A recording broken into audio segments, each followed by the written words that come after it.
Thanks very much for staying with us. Time now for Eye on Africa with me, Georgia Calvin-Smith. Tonight, the M23 launches a new offensive in DR Congo's South Kivu. Meanwhile, the number of victims of the insurgents' takeover of Goma surges from 900 to almost 3,000. The future of Kenya's police mission in Haiti is in jeopardy after a foreign aid freeze from Washington. More than $13 million in funding earmarked for an international security force due to be headed up by Kenya's police is jeopardized in a fight that was aimed at battling armed gangs in the Caribbean nation.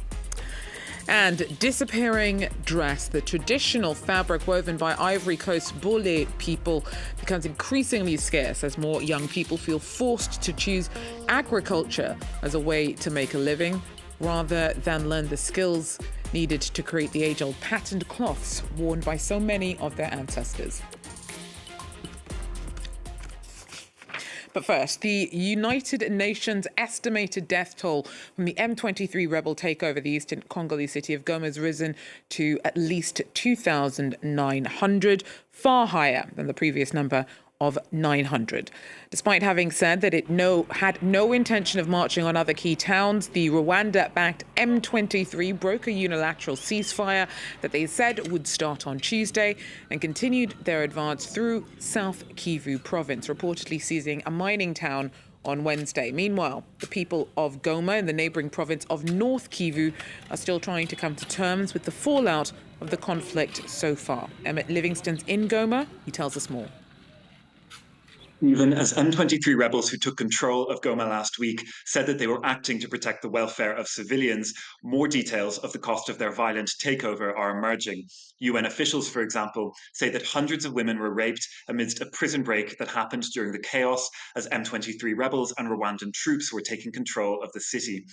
Thousands of male prisoners escaped Munzenze prison as the attack on the city was happening, but hundreds of female prisoners were raped, and then the women's wing of the prison was set alight. The death toll from this incident isn't clear, but it adds to increasing evidence to the brutality of the violence that occurred during the battle to take Goma. Congo's government has said that 2,000 people were killed in the fighting, although the precise numbers are still uncertain. A week after capturing Goma, the M23, a Tutsi-led rebel group that is backed by Rwanda, declared a ceasefire, citing humanitarian reasons. This ceasefire exists in name only, however. It was unilateral. The Congolese government has never agreed to such a truce. While central Goma has been calm over the past few days, fighting erupted again on Wednesday in the province of South Kivu, about 50 kilometers from Goma.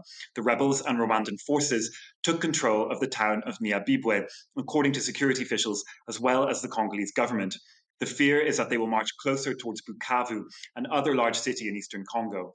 For now, however, experts and security officials reckon that the M23 is aiming to take control of the city's airport, which is called Kavumu.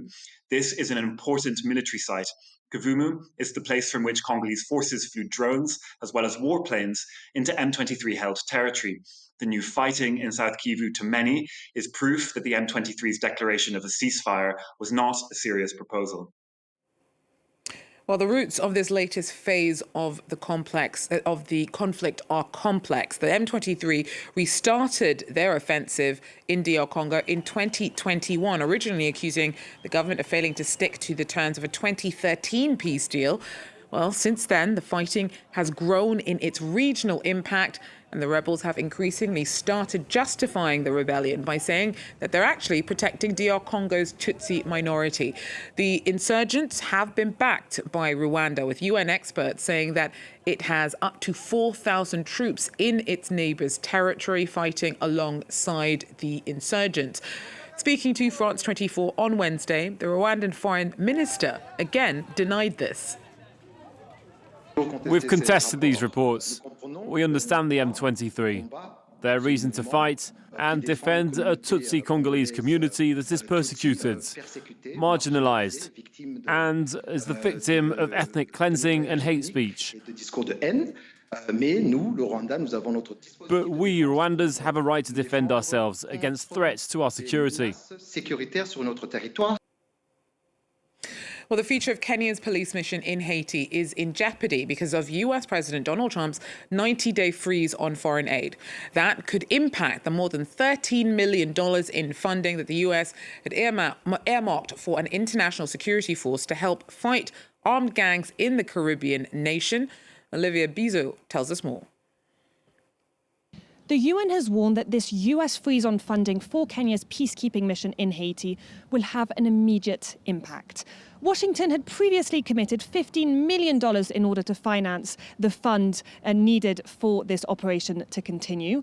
$1.7 million have already been spent, and the rest of that money will now be frozen at least for the next 90 days.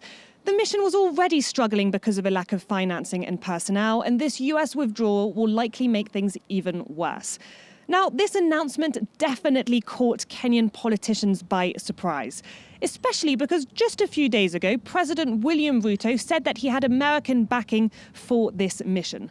In order to try and downplay the impact it could have, Kenya's Ministry of Foreign Affairs has insisted that the fund is not just financed by the US, but also by other countries, including France, Spain, and Canada.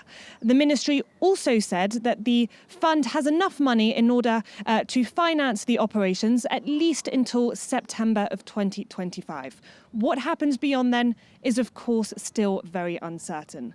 This announcement by US President Donald Trump is one of many made in the last few weeks. He's also promised to stop all foreign aid over the next 90 days. The impact of that announcement will be huge around the world, including here in Kenya. Well, Niger's ruling military has ordered the International Committee of the Red Cross to leave the country immediately without giving a reason for the decision. However, the junta did earlier this year say that the government was looking more closely at supervision of NGOs. Now, it's also been forging new diplomatic ties and left regional group ECOWAS just in January. All these shifts come amidst an ongoing security crisis, which saw several Nigerian troops killed in an extremist attack on Monday. Harold Girard talks us through. At least 5 policemen and 5 National Guards were killed in an Islamic State ambush near Bankirare in the Tillaberi region. This region is the most targeted by several jihadist groups, and 2024 was a particularly deadly year for Nigerian civilians and the army. Niger, Burkina Faso, and Mali, which share several borders, are facing the biggest jihadist offensive of their history. Still, they recently left ECOWAS, the regional bloc linking them to other West African countries. Before, ECOWAS was able to share information with Niger about terrorist groups or rebel activities on their soil. But now that Niger left ECOWAS, there's no more information being shared. The situation is worse than we think. This is obvious. But now, what are we supposed to do? Does the military solution alone end terrorism? Is the Sahel States alliance enough?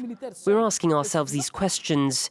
If it's enough for now, will it be in the long term? That's another question, and since we don't do the research, we can't find out. But while a segment of the population continues to support Niger's authorities no matter what, the security situation continues to get worse. According to the Armed Conflict Specialized NGO ACLED, at least 1,500 people, civilians and military, were killed in 2024's terrorist attacks. Harold Girard there for us. Now, the jailed head of Tunisia's main opposition party has been given an extra 22-year prison sentence. Rached Ghannouchi, who has been jailed since 2023, was once the main rival of current President Kais Saied. Clarice Fortuné tells us more. They received sentences ranging from 5 to 35 years in prison. Around 50 people were on trial, mostly Tunisian journalists and political figures, accused of undermining state security. Among them, the most famous opponent of President Kais Saied, Rached Ghannouchi, already serving time in prison. The 83-year-old leader of the Conservative Party, Ennahda, was sentenced to 22 years in jail in the Istalingo case, named after a digital content production company accused of providing a cover for the alleged plotters. Rached Ghannouchi had refused to appear before the judges.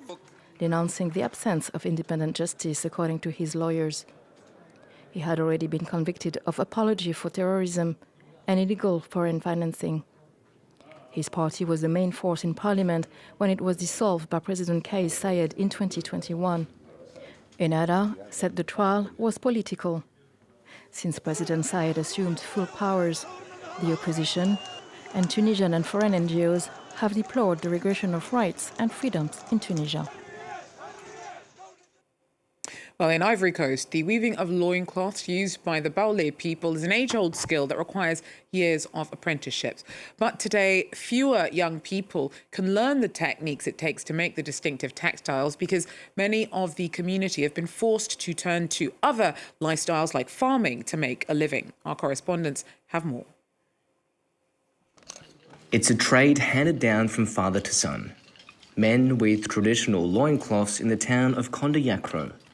The strips are sewn together, taking almost 4 days to make a single cloth.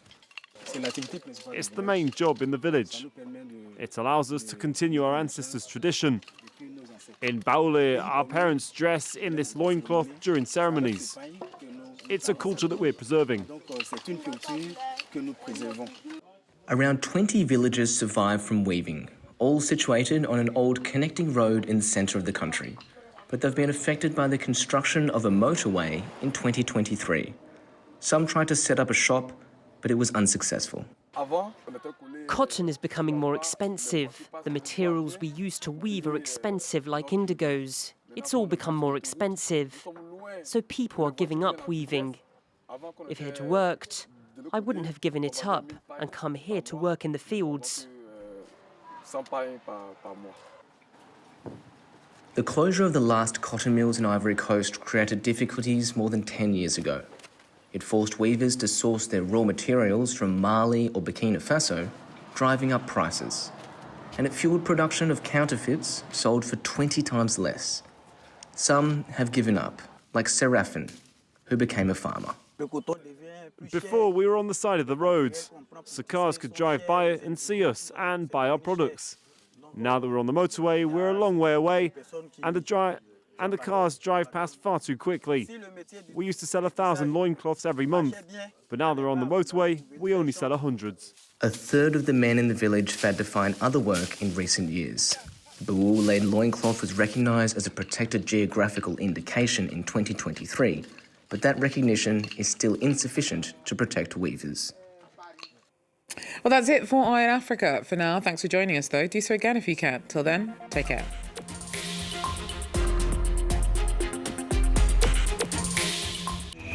In 2020, hundreds of thousands of Thai youths took to the streets.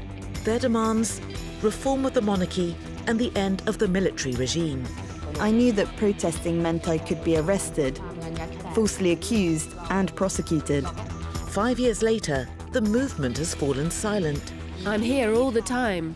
I have 14 cases against me. We waste our time and sacrifice our careers just to attend hearings and prove our innocence. But the most determined refuse to give up.